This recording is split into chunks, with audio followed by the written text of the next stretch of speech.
अस्सलामुअलैकुम नाज़रीन, programme the reporters में मैं हूं समी इब्राहिम। मेरे साथ हैं इस्लामाबाद में साबिर शाकिर, लाहौर से हमें ज्वाइन किया जनाब आरिफ हमीद भट्टी ने। एक नज़र आज की टॉप स्टोरीज पर। लाल हवेली खाली कर दो वरना ग्रैंड ऑपरेशन होगा, हुकूमत की वार्निंग। खुदकश सियासतदान हूँ, मुझसे पंगा ना लो, शेख रशीद का जवाब। क्या हुकूमत लाल हवेली खाली कराने के लिए मॉडल टाउन लाहौर की तारीख दोहराएगी? ऑफशोर कंपनियां मेरी नहीं, हुसैन नवाज की हैं। मरियम सफदर का सुप्रीम कोर्ट में तहरीरी मौक़िफ़। दूसरी जानिब जर्मन अखबार का दावा है कि मरियम नवाज ही इन कंपनियों की असल मालिका हैं।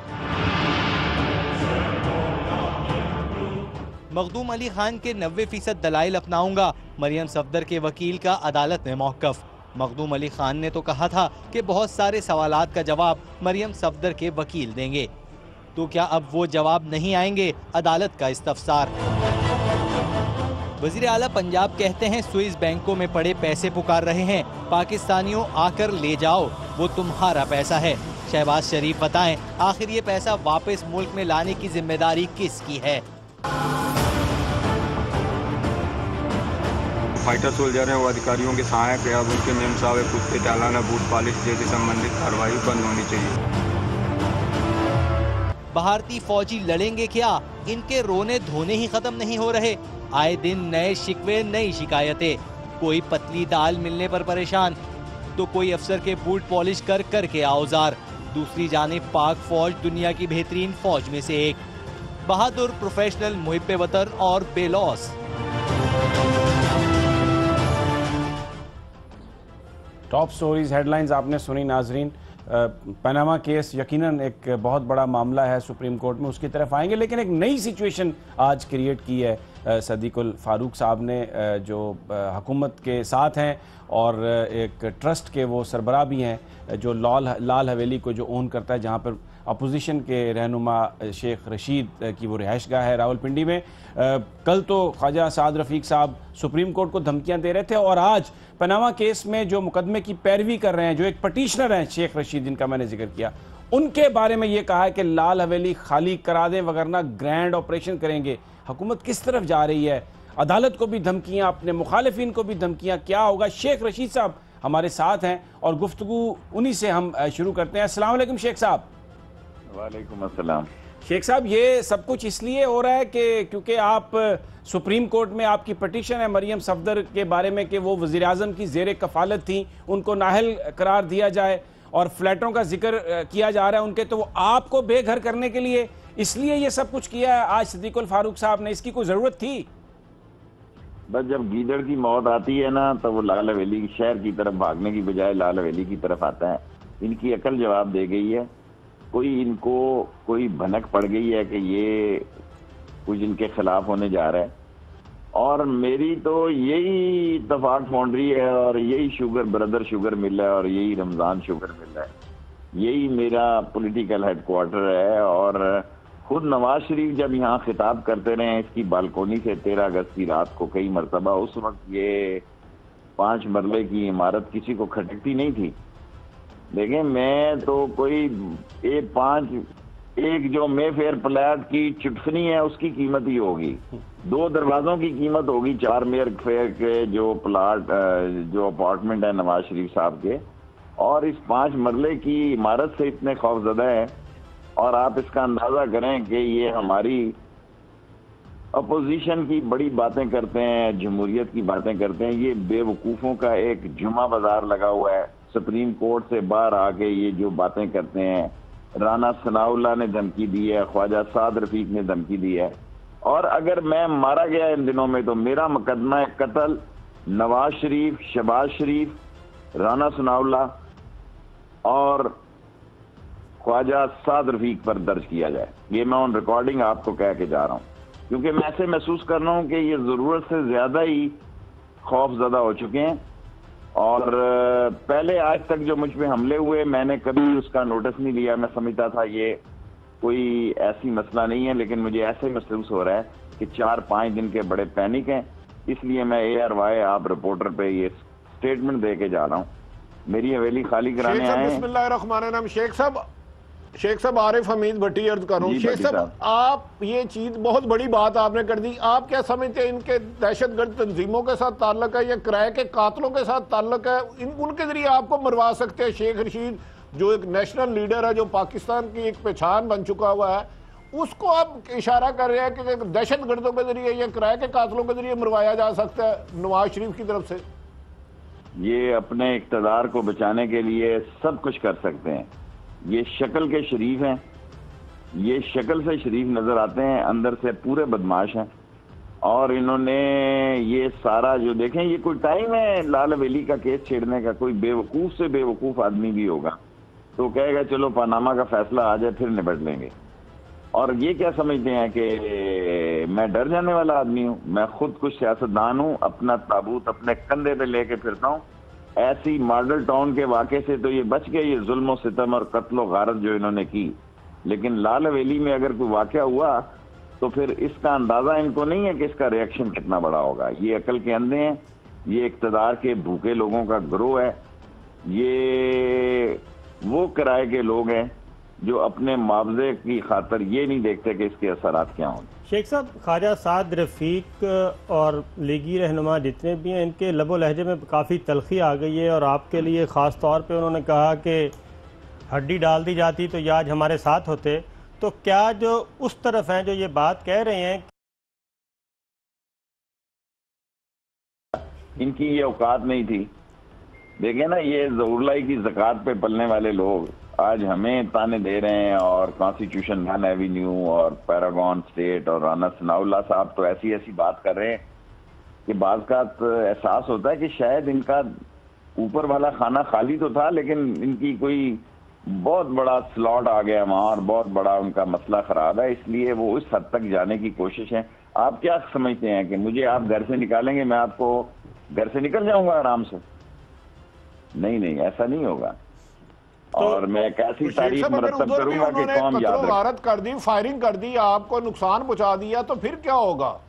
अल्लाह मालिक है, पहले भी लाल हवेलियों पर फायरिंग हुई, उस वक्त नवाज शरीफ के लिए यहाँ पे गोलियां खाई हैं।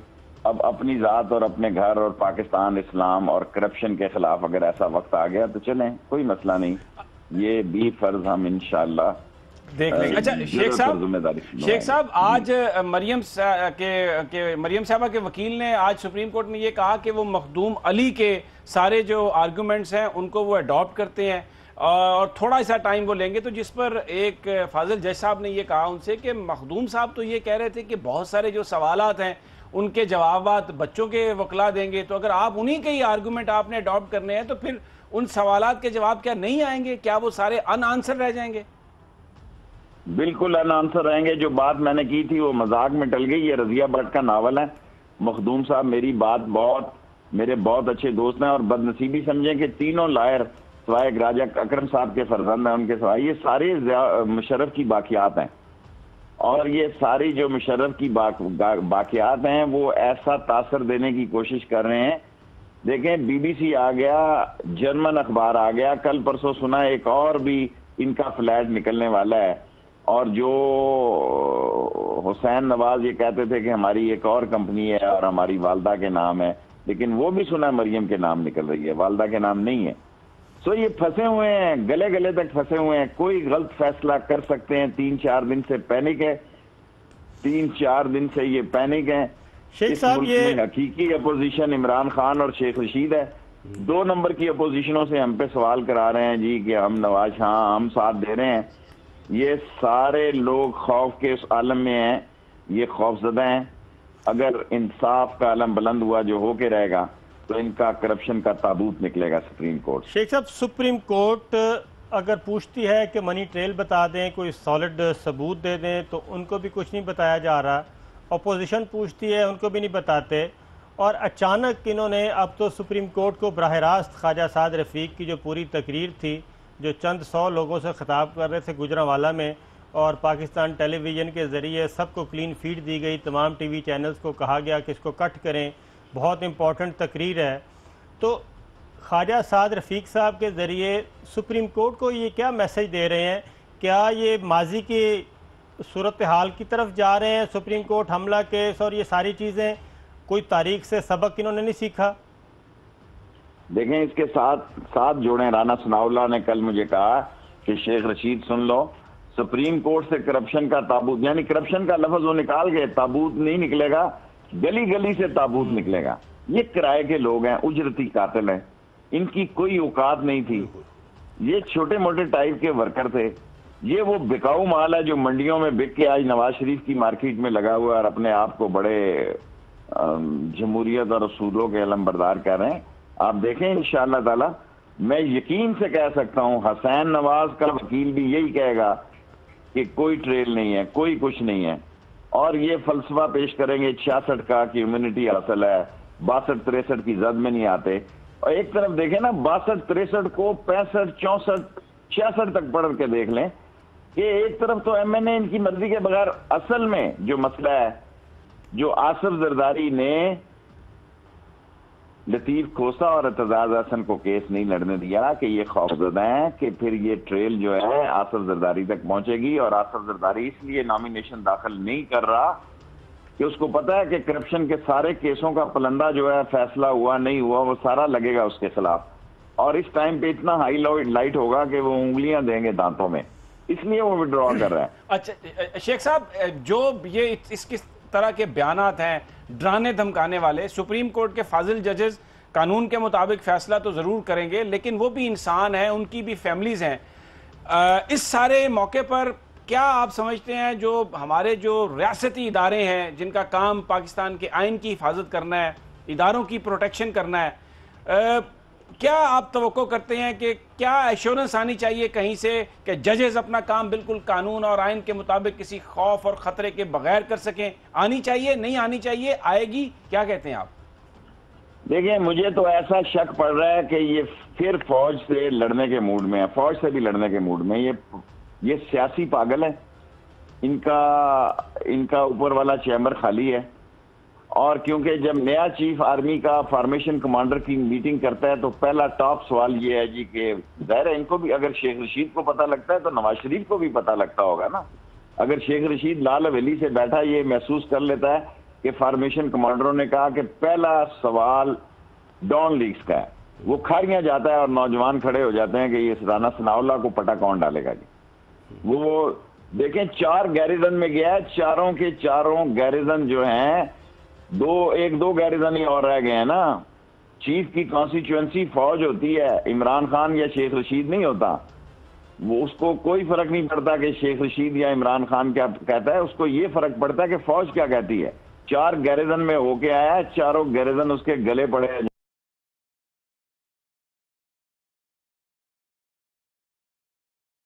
साथ जो कुछ हुआ था वो टाइम चला गया है। अब अगर हुआ तो ये खून की जगह जगह से जो है निकलेंगे ताबूत। और राना सनाउल्लाह का तो मेरा ख्याल है कि वो अशर होना है कि जो उसने सोचा ही नहीं है। लेकिन बेहतर यह है कि सुप्रीम कोर्ट का फैसला आ जाए, खुदा करे कोई हादसा ना हो, और अगर हादसा हुआ तो ये इंटरनेशनल साजिश का हिस्सा होगा, बचेगा नवाज शरीफ फिर भी नहीं। बहुत बहुत शुक्रिया शेख रशीद साहब, बहुत शुक्रिया आपका। भट्टी साहब, आपने सुनी शेख साहब की सारी गुफ्तगू। इन हालात में जबकि कौम देख रही है सुप्रीम कोर्ट की तरफ और नवाज शरीफ साहब के बारे में करप्शन के हवाले से बिल्कुल अब फाइनल फेज में चीज़ें जा रही हैं, तो जो लोग ये मुकदमात कर रहे हैं उनके बारे में लहजा इस तरह का शेख रशीद साहब के बारे में, इमरान खान साहब के बारे में, और मीडिया के साथ वो बार को अगर सवाल भी करता है। आज फिर शायद मेतला ने सवाल किया तो उन्होंने कहा कि आप ARY से हैं। टारगेटेड बिल्कुल एक ऑपरेशन दबाने के लिए लोगों को, ये इस पॉलिसी पे चल रही है मुस्लिम लीग नून, और हुकूमती वसाइल इस्तेमाल कर रही है अपने इस दबदबे के लिए, अपनी धमकियां में चीजों के लिए। तो फिर क्या आगे चलकर क्या ब्रेक होगा? पे तो नहीं जाना आपने? नहीं, आप जवाब दें प्लीज। अच्छा, मुझे 2-3 बातें करनी है। एक तो इनका ये हिसाब है, पुरानी फिल्मों में मदर शाह डायलॉग बोलता था और मैं पूरा टब्बर खा जाऊंगा तो डकार नहीं लाऊंगा। अब इनका हिसाब है पूरा मुल्क खा जाए हिसाब ना मांगो। एयरवे का कसूर है ना, कोई सवाल करते हैं। अब मैं आपसे और साबर से, अगर मैंने एक ख्वाब मैंने देखा है बड़ा खौफनाक सा, अगर ब्रेक के बाद मुझसे इजाजत दे देंगे तो मैं दोनों से नहीं, आप अभी ख्वाब सुनाए अपना, मुझे नहीं इन चीजों अभी सुनाए ख्वाब आप। अच्छा, मैं सो रहा था, एक ऐसे लगा कि कोई जमहूरी जंगल है, उसमें एक करप्ट आदमी वजीर आजम आ गया है। अच्छा, अब मैं ख्वाब देख रहा हूँ, ख्वाब बार बार कह रहा हूँ, उसने उसके कान में आके उसके एक रिश्तेदार ने कहा यार वो हम पिछले 9-10 साल क्राइसिस में रहे, उसने कहा आज के बाद तू फाइनेंस मिनिस्टर। एक और उसका था बड़ा बुरा हाल, उस बेचारे ने भी हालात करते, उसने कहा तू रेलवे मिनिस्टर। एक को उसने कहा तू मेरा छोटा भरा है, तेनू मैं मुल्क का 65% हिस्सा दिया। 2-4 और भी मरासी थे, वो बेचारे कहते सर हमने भी बड़ी आपकी तारीफें की है, रोजाना आपकी ऐसी वेस्ट कोट की तारीफ करते हैं, आपकी बड़ी इज्जत करते हैं, हमें भी कुछ दे दे। कहता नहीं, पहले मेरे दुश्मनों को और गालियां दो। वो रोजाना टीवी पे गालियां देते हैं। फिर वो ये हालात होते हैं कि उनका पूरा मुल्क बेचारा कहतज़दा हो जाता है, लोग आवाजार हो जाते हैं, तंग आ जाते हैं, हल्के से एक इलाके में पंचायत हो जाती है। पंचायत हो जाती है, जब फैसला होने लगता है, वो मरासी जो उससे कुछ वफादारियां लेना चाह रहे हैं, कुछ और मिनिस्ट्रियां ले रहे हैं, जा रहा है, कोई पानी की मिनिस्ट्री ले लेता है, कोई कहता है मुझे वजीर दाखिला बना दो।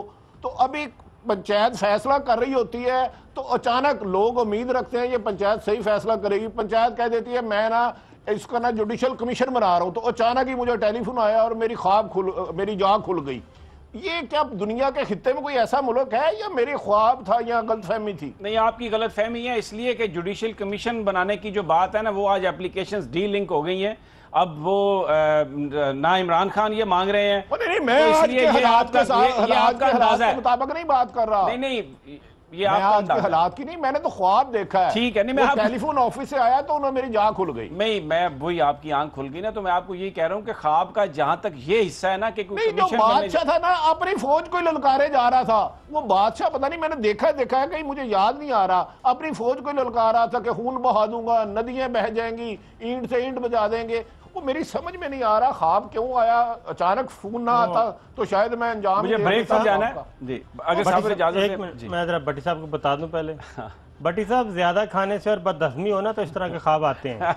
यहाँ पर मुझे नाजरीन ब्रेक लेनी है, ब्रेक के बाद सुप्रीम कोर्ट की प्रोसीडिंग हुई उस पर बात करेंगे, और फिर उसके साथ शहबाज शरीफ साहब कहते हैं कि स्विट्जरलैंड से पैसे पुकार रहे हैं और पाकिस्तान तक उनकी आवाजें आ रही हैं।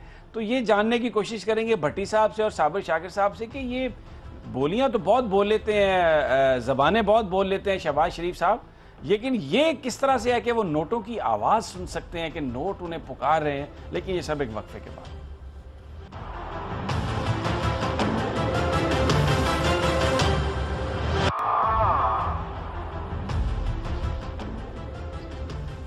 वेलकम बैक नाजरीन। सुप्रीम कोर्ट में पनामा केस की जो समाअत है उस पर गुफ्तगू कर लेते हैं। आज मरियम सफदर साहबा का जवाब जनाब शाहिद हामिद साहब ने जमा करवा दिया, लेकिन उन्होंने ये कहा कि हम तो 90% जो आर्गूमेंट मखदूम अली ख़ान जो वज़ीर-ए-आज़म नवाज़ शरीफ साहब के वकील हैं उसको अडॉप्ट करते हैं। साबिर, तो वो तो जज साहब ने कहा, जैसे मैं अभी शेख साहब से पूछ रहा था, उन्होंने कहा कि जनाब ये तो फिर बहुत सारे सवालात के जवाब तो आपने देने थे, तो वो उनका क्या बनेगा। और फिर उन्होंने यही कहा आज अदालत में अपने बयान में कि मैं इनकी मालिक नहीं हूँ, मेरे भाई मालिक हैं। लेकिन वो अगर ट्वीट अगर देख सकें जो कल से चल रहा है, वो उस जर्मन अखबार ने जिन्होंने ये सारा स्कैंडल निकाला था, तो वो कहते हैं कि किसी को शक व शुबा ही नहीं होना चाहिए कि ये तो मरियम नवाज़ इसकी ओनर है, लेकिन वो इसको मान ही नहीं रही।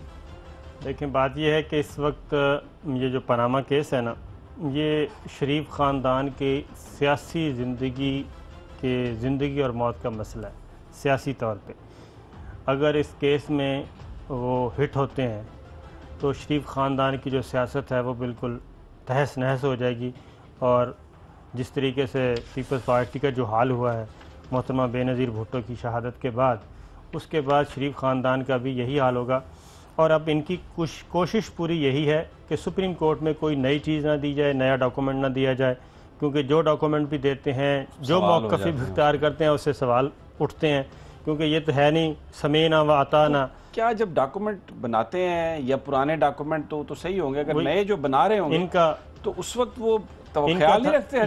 ये देख रहे हैं कि माजी की सुप्रीम कोर्ट इनके सामने है शायद, कि जहाँ समेना व आता ना, कि जो कहा उसकी उन्होंने सुना और उन्होंने इताअत कर ली और उस पर कोई क्वेश्चन नहीं। इस वक्त डिफरेंट किस्म की ज़रा जुडिशरी है, इंडिपेंडेंट और जानदार। 5 जज साहिबान बैठे हैं, ये जब भी कोई मौक़िफ़ इख्तियार करते हैं, कोई भी झूठ बोलते हैं तो आगे से 5 सवाल आ जाते हैं। अब 5 सवालों का जवाब नहीं, फिर एक झूठ को छुपाने के लिए दूसरा झूठ, तीसरा, चौथा। तो अब पहले तो पनामा पेपर झूठ थे, अब जो जर्मन अखबार पेपर क्लियरली बता कह दिया है कि ये वो तो भी झूठे, अपोजिशन भी झूठी, और सुप्रीम कोर्ट की तरफ से जो सवालात आ रहे हैं, और अगर सुप्रीम कोर्ट ये कहती है कि खुली किताब तो कहा है प्राइम मिनिस्टर ने, लेकिन उसके कुछ सफ़ात गायब हैं, तो उस पर कल आपने ख्वाजा साद रफ़ीक का रिएक्शन देख लिया। इनके हाथ पाँव फूले हुए हैं। उसकी मैं आपको मिसाल दे देता हूँ कि वज़ीर आला बलूचिस्तान को बुलाया गया कोयटा से इस्लामाबाद कि आके प्रेस कॉन्फ्रेंस करें। हमने कहा कि शायद बलूचिस्तान के इशू पे होगी प्रेस कॉन्फ्रेंस, सारी मीडिया ने कवर की। वहाँ गए तो वहाँ भी पनामा निकला। उन्होंने कहा ये मैसेज दिया कि नवाज शरीफ साहब को अगर हटाया तो ये बलूचिस्तान में तरक्की नहीं होगी। नवाज शरीफ साहब को हटाया तो बलूचिस्तान की तरक्की, मुल्क की सालमियत खतरे में, ये भी। उसके बाद आज सीएम गिलगित बल्तिस्तान को बुलाया हुआ था, उन्होंने भी यही बात की। खबरें चल रही थी कि शायद सीएम गिलगित बल्तिस्तान आए हैं, प्रेस कॉन्फ्रेंस कर रहे हैं, वहाँ की कोई बताएंगे कि हमने ये काम कर लिए हैं। वहाँ भी यही बात निकली, पनामा और मुल्क की सालमियत खतरे में। एक भट्टी साहब ने ख्वाब सुनाया, मैं एक सच्चा वाक़या सुनाता हूँ।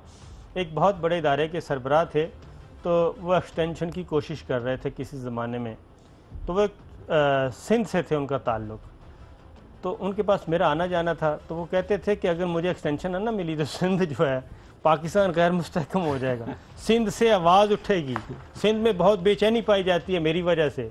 तो यही तासुर जो है वो इस वक्त शरीफ ख़ानदान दे रहा है कि जनाब अगर नवाज शरीफ साहब हैं तो सब कुछ है, अदरवाइज़ पाकिस्तान जो है वो एक बन जाएगा, गारों के दौर में चला जाएगा। बिल्कुल दुरुस्त आपकी, ऐसा ही है, वो तासर यही दिया जा रहा है। अच्छा भट्टी साहब, आज क्योंकि एक मोटरवे का इफ्तिताह था, मेट्रो का इफ्तिताह था मुल्तान में, तो वहाँ पर नवाज साहब और शहबाज साहब गए हुए थे। तो शहबाज साहब ने तकरीर करते हुए स्विस बैंकों में जो पैसे पड़े हुए हैं उसका जिक्र किया। बड़ी एक उन्होंने दिलचस्प बात कही। आई पहले आपको वो सुनवा दूं, फिर उसके बारे में आपसे सवाल करूंगा। $60 मिलियन स्विस बैंक्स में आज भी पुकार कर कह रहे हैं कि पाकिस्तानियों पैसा तो तुम्हारा है, आके ले जाओ और वापस पाकिस्तान में ले जाकर खर्च करो। भट्टी साहब, ये किस तरह पैसा पुकारता है और शरीफ उस पुकार को सुन लेते हैं और पैसा उन्हें ही पुकारता है, और वो फिर कहते हैं कि पैसा कहता है कि हमें ले जाओ और खर्च करो, और फिर वो सारा पैसा शरीफ के पास आ जाता है। अच्छा सभी सब बड़ी हैरत वाली बात है, ये बेजान पैसा होता है। नोट ना बेशक डॉलर की सूरत में हो, पाउंड की सूरत में हो, पाकिस्तानी बेजान है, लेकिन ये सिर्फ इन्हीं को पुकारते हैं। मैं हैरान हूं कि 20 करोड़ आवाम भूख से मर रही है, ज़बान में पुकारते हैं कि ये सुन भी लेते हैं, ये सुन लेते हैं और कोई नहीं सुन भी लेते हैं और ले भी लेते हैं और पैसा ले भी लेते हैं, फिर कहते हैं सबूत तू दे। कहता है ना क्यों फिर रहे हो सर्दियों की रातों में, इस तरह तो होता है इस तरह के कामों में। देखिए फिर ये तो होता है। साबर साहब ने बड़ी लंबी तवील गुफ्तगू सुनाई। कोई बात नहीं, मकसद तो आप मतलब समझ में आ गया ना आपको। यार साबर साहब मैं गल सुनो, मैं बाकी ख्वाब भी सुना देगा। अच्छा साबर साहब, आपका भी जिक्र है। नहीं शेर की करेक्शन जरूर करवा लेंगे। सभी साहब आपने कहा शरीफों को आवाज आ जाती है, ये पाकिस्तान का अजीब कल्चर है। जो शरीफ हो ना उसको यार अरशद शरीफ है जो मरलों में रहता है, मैं भी ना शरीफ हो जाऊं कि मुझे भी अच्छी खासी जगह मिल जाए, आप भी बन जाएं शरीफ। लेकिन आप जिस चीज़ का जिक्र कर रहे हैं, कल भी आपने बात कही थी, मैंने भी उसको सारा चेक किया है। ये जो कहानी है, ये जो स्टोरी है, अगर आप मुझे 1 मिनट देंगे तो ये कहाँ से आ रही है ये देखना बहुत ज़रूरी है, और इस कहानी का मकसद क्या है। 2014 की ये जो अलाटमेंट है कानून के मुताबिक हुई या नहीं हुई, लेकिन इसका एक मकसद है, किसी को डैमेज करना मकसद है, ये बताना मकसद है कि सब माल बना रहे हैं, ये बताना इसका मकसद है कि जो एक शोहरत थी या जो इज़्ज़त कमाई थी राहिल शरीफ साहब ने, उसको दागदार किया जाए। इसके अलावा इस स्टोरी का भट्टी साहब और कोई मकसद नहीं है। मैं पहला जो सभी इधर रुक जाए, ये दीवानों की ख्वाब है। वो जो जनरल राहिल शरीफ साहब ने इज्जत बनाई ना, वो ज़रबे अज़ब पाकिस्तान को महफूज किया, पाकिस्तान के दुश्मनों को ख़त्म किया, पाकिस्तान से दहशतगर्दी का खात्मा किया, कराची में अमन लाया। इस तरह एक आधे बंदे से कहने से किसी की नेकियां खत्म नहीं हो जाती, अल्लाह का भी तरीका है। लेकिन मेरी गुजारिश है, ख्वाब का कुछ हिस्सा रह गया, बाद में सुनाता हूँ। पहले साबर से पूछे, बड़े खौफ 2-3 सीन थे मैंने देखे हैं, अजीब ख्वाब है। आपने कहीं जमहूरी जंगल देखा है? भट्टी साहब आप इस तरह करें, इस तरह का जब अफारा हो ना बदहजमी में, तो अचार खाते हैं, तो आप अचार खा के सोना, आज इंशाल्लाह ऐसा कोई बुरा ख्वाब आप नहीं देखेंगे। आज आपको अपनी मर्जी का ख्वाब नजर आएगा। ख्वाब मर्जी का नजर आएगा। तो जहाँ तक ये है ना जनरल राहील शरीफ साहब की ज़मीन की अलॉटमेंट का इशू, तो मैं तो पहले भी कहता हूँ कि अभी कुछ दिन ठहर जाएं, जनरल कमर जावेद बाजवा साहब के बारे में भी इन्होंने इसी तरह की गुफ्तगू करवानी है अपने वजीफ़ा खोरों से, और जनरल नवीद मुख्तार साहब के बारे में भी इसी तरह की कुछ चीज़ें ये लेके आएंगे कि जनाब ये हो रहा है वो हो रहा है। असल मसला ये है कि वो खा किस्सा ब्लॉगर्स का हो या मुस्लिम लीग नवाज़ की तर्ज हुकूमत का, इन्होंने सारी चीज़ों को पनामा का जब भी आप पूछेंगे करप्शन और पनामा करप्शन का जब भी पूछेंगे आप, शहबाज शरीफ साहब आज कह रहे थे ना कि जनाब स्विस अकाउंट्स के जो पड़े हैं वो पुकार के कह रहे हैं, तो मसला ये है कि उनको पैसे वापस किसने लाने 4 साल हो गए हैं इनकी हुकूमत है, तो कौन ही लेके आता, उनको लाना चाहिए अपने बड़े भाई को। असल इशू क्या है? असल इशू ये है कि अगर ये स्विस अकाउंट्स का पैसा वापस लाते हैं तो कल को खुदारा खास्ता ये फ्लैटों का पैसा भी वापस आएगा, फ्लैटों का पैसा वापस आएगा, पनामा का आएगा, इसलिए ना वो चाहते हैं ना ये चाहते हैं, जद्दा का पैसा वापस आएगा, कहीं और जहां जहां पैसे पड़े वो वापस आएंगे। अब एक और चीज़, कल सलमान शहबाज साहब ने कहा कि 2007 में हमारा बंटवारा हुआ था। अब अगेन वही बात आती है कि अगर सलमान शहबाज साहब सच्चे हैं या तहमीना दुरानी साहिबा सच्ची हैं, क्योंकि तहमीना दुरानी साहिबा का जो स्पीच थे साबर, ठीक है, ये मेरी बात सुने, हाँ, ये सारे का सारा खानदान जो माल बनाया है उसको बचाने के लिए मुख्तलिफ रूप धार रहा है, कोई गुड कॉप बन रहा है, कोई बैड कॉप बन रहा है, ये सब फजूल है कि 2007 या 6 में बंटवारा हुआ। जी भट्टी साहब मैं सुनता हूँ, एक मुझे ये बात कर लेने दें, कोई बंटवारा नहीं है, सब ने माल किसने बनाया, कोई मियां मोहम्मद शरीफ साहब, कोई इतने बड़े उनके पहले 60s के टैक्स के रिकॉर्ड देखें, ये एक इन्होंने मिथ क्रिएट किया है कि हम तो बहुत अमीर लोग थे, ये कोई अमीर लोग नहीं थे, ये किसी कंपनी में काम करते थे, गवर्नमेंट में आए, माल बनाया, माल से बाहर माल बनाया, ले गए, अब ये तासुर देते हैं और सब उस पैसे को बचाने के लिए कि जनाब वो बंटवारा हुआ, वो कारोबार कर रहा था, लुथड़े हुए हाथ इनके। इत्तफाक फाउंड्री समी साहब मैं इसमें वो बात करना चाह रहा हूँ, जरा साबर के मुंह पे हाथ रखे। जी रख दिया भट्टी साहब, भट्टी साहब अचार खाओ तुसी थोड़ा जा, अचार भी खा लें और बोलें। समी साहब गुजारिश है, मैं बताता हूँ, हमेशा जो बाप की प्रॉपर्टी होती है तमाम बच्चों को जाती है, पोते को दादा मैक्सिमम ये करता है उसके साथ जाए ना, कोई खिलौना ले देता है, जब बच्चा रोए दादाबू मैंने ये लेना है, वो दादाबू अच्छा बेटा ये ले लो, मेरा नवाज मिला शहर। ये आपने क्या बात, मेरी सुन लेना यार भाई, कैसे बाप की प्रॉपर्टी जो सारे बच्चों को जाती है, यहाँ पे तो बच्चे दे रहे हैं बाप को 54 करोड़ के गिफ्ट दे दिए भाई।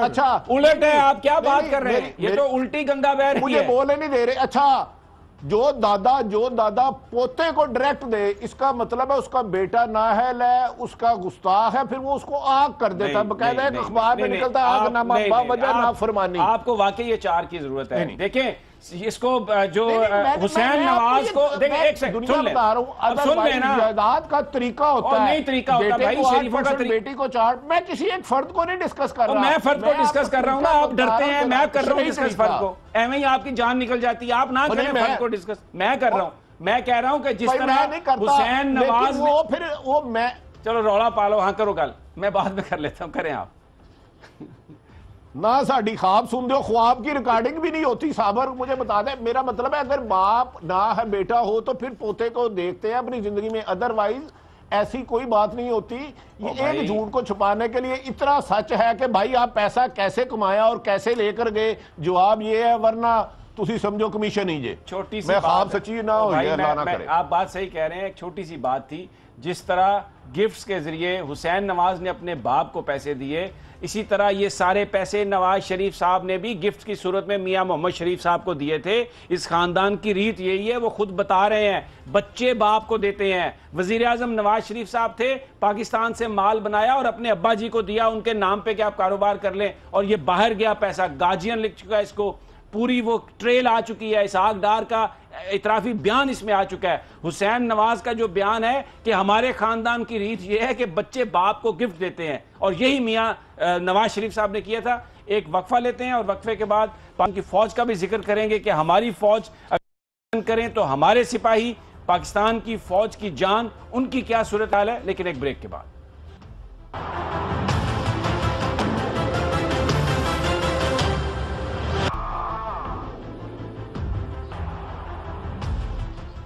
वेलकम बैक नाजरीन। आपने देखा होगा गुज़श्ता दिनों जो भारतीय फौजी छोड़ के आ रहे हैं, बॉर्डर क्रॉस करके पाकिस्तान में घुस रहे हैं और आके बता रहे हैं कि फ़ौज की सूरत हाल क्या है, इंडियन फ़ौज के साथ सिपाहियों की जो सूरत हाल क्या है और उनके साथ कैसा सलूक किया जाता है। आइए ज़रा उनकी ज़ुबानी 2-3 शॉर्ट्स हैं छोटे छोटे, वो ज़रा सुन लें। मेरे को काम करने के लिए बांटा गया, इतना गुस्सा आया कि वहाँ पे एक खान नाम का सिपाही है, कुत्तों को खिला रहा है, कुत्तों के बर्तन साफ कर रहा है, साहब के जूते साफ कर रहा है, मैडम की डांट खा रहा है। उच्च अधिकारी सब बिक्री करके खा जाते हैं, जो कि हमारे को कुछ नहीं मिलता इन हालातों में। ऐसी हालात हैं, कई बार तो जवान भूखे पेट भी सोना पड़ता है। मैं सुबह का नाश्ता आपको दिखाऊंगा जो कि एक पराठा मिलता है, जिसमें ना कुछ भी नहीं है, ना अचार है, ना सब्जी है, सिर्फ चाय के साथ। अपनी जो सख्त ज़िंदगी है उसके हालात बता रहे हैं कि क्या उनके साथ होता है और वो कंप्लेंट्स करते हुए आपको नज़र आते हैं। लेकिन जनरल कमर जावेद बाजवा ने जो 2 दिन पहले गुफ्तगू की, जिसमें उन्होंने बताया कि पाकिस्तान की फ़ौज जो है उसकी हकीकी जान पाकिस्तानी फ़ौज का सिपाही है और ये सिपाही ही पाकिस्तानी फ़ौज की पहचान है। हमारे फ़ौजी किस तरह से बॉर्डर पर अपनी जो ज़िंदगी, उनकी जो एक सख्त ज़िंदगी है, इस सख्ती के बावजूद वो किस तरह, उनके क्या मशागिल हैं, वो क्या करते हैं, ज़रा एक फुटेज आप वो भी देख लें।